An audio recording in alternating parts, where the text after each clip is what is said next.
Bienvenue à quelques minutes avec Dieu aujourd'hui et je suis ravi de vous retrouver, n'est-ce pas, aujourd'hui autour de la parole de Dieu. Aujourd'hui, nous allons prendre l'audace de David. Nous allons apprendre par exemple, Amen, l'audace de David. Et regardez dans le livre de Romains, le chapitre 8, le verset 38, la Bible dit, mais dans toutes ces choses, nous sommes plus que vainqueurs par celui qui nous a aimés.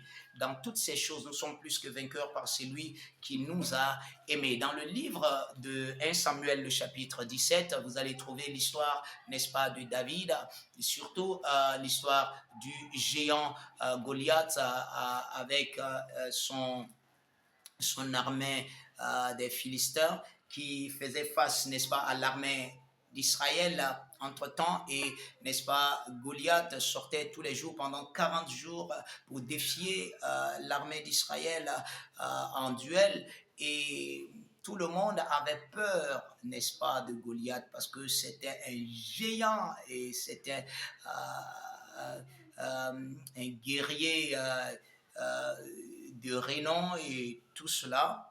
Alors, c'est dans cette situation qu'un petit qui n'est même pas qualifié à la guerre passera dans le champ, n'est-ce pas, de guerre pour voir ses grands frères et leur apporter du pain et autres.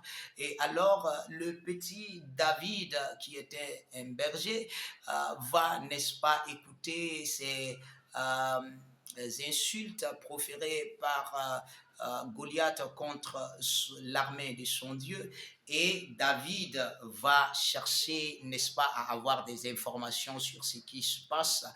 Et bien évidemment, son grand frère et les autres vont le dissuader, mais David ne se laissera pas perturber, ne se laissera pas distraire. Il ira jusqu'au bout, jusqu'à ce que sa voix soit entendue par le roi Saül, qui lui permettra d'affronter, n'est-ce pas, Saül. Goliath, Goliath, qui lui permettra d'affronter Goliath. Et bien évidemment, David va terrasser Goliath et même décapiter Goliath. Il va couper sa tête.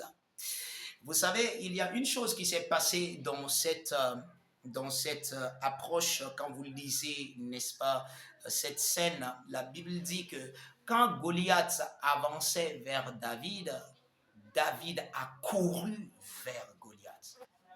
Vous savez, ça c'est incroyable. Un jeune de 17-18 ans qui est en face d'un géant, un soldat de tout le temps, toute sa vie, c'était la guerre. Et ces jeunes avancent vers lui sans peur. Pendant que le soldat marchait, le jeune avançait en courant vers lui.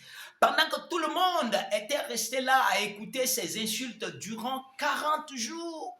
Un petit comme ça sort de nulle part.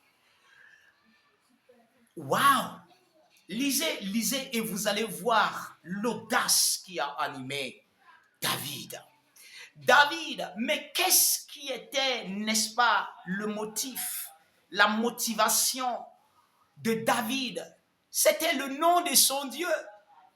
David a dit à Goliath, tu viens contre moi avec la lance et le javelot, et dit, moi, je viens contre toi au nom de l'Éternel des armées d'Israël que tu as insulté.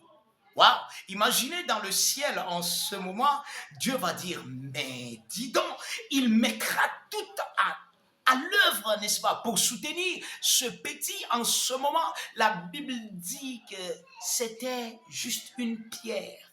Une pierre. Waouh! Une pierre ramassée. Cette pierre-là, comment est-ce que David pouvait savoir? David avait toute sa confiance en Dieu. Et pendant que tout le monde le dissuadait, pendant que même le roi, on l'a laissé juste, ils sont du genre perturbés par David. Et donc, c'est comme si, pour eux, ok, David n'a qu'à partir, ce qui va arriver, va arriver. Ils n'étaient même pas sûrs. Mais David était sûr de lui. Gloire à Dieu. Soyez sûrs. Utilisez l'exemple de David. Soyez audacieux. avec la parole de Dieu dans votre bouche, avec le nom de Jésus-Christ et obtenez des résultats. Vous savez, dans votre marche chrétienne, vous allez avoir, n'est-ce pas, des distractions, des gens qui vont vouloir vous arrêter, vous décourager, mais regardez droit devant. Regardez, focalisez-vous sur le Seigneur, vous avez la victoire. Et dans notre verset, dans Romains 3, Romains 8, 37 que nous avons lu, il dit, mais dans toutes ces choses, nous sommes plus que vainqueurs par celui qui nous a aimés, par Christ qui nous a aimés. Alléluia. Vous avez la victoire et vous êtes plus que vainqueurs par Christ qui vous a aimés. Que le Seigneur vous bénisse.